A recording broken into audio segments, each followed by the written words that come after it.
भारतीय जनता पक्षाचे आमदार सुरेश धसे सर, काय सांगाल? बीडमध्ये पुन्हा एक अत्याचाराची घटना घडली. कोचिंग क्लासमधली जी मुलगी होती तिच्यावरती अत्याचार झालाय अशी बातमी समोर येते. अत्याचार झालाय अशा प्रकारची घटना त्या ठिकाणी कंप्लेंट झालेली आहे.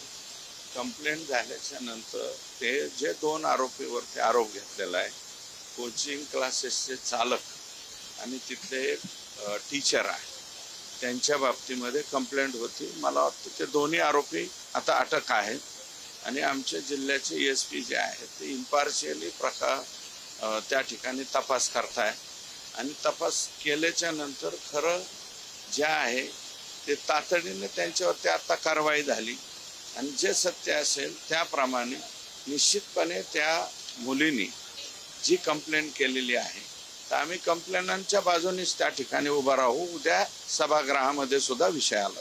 आमदार संदीप क्षीरसागर यांचं देखील नाव यामध्ये घेतलेलं जात आहे. त्यांचा राईट हँड होता असं देखील बोललं जातं. मला हे बघा, प्रत्येकाला म्हणजे ते जे विजय पवार आहे त्यांचे सगळ्याच पक्षाच्या लोकांबरोबर फोटो आहे, सगळ्याच लोकांबरोबर त्यांचे संबंध आहे.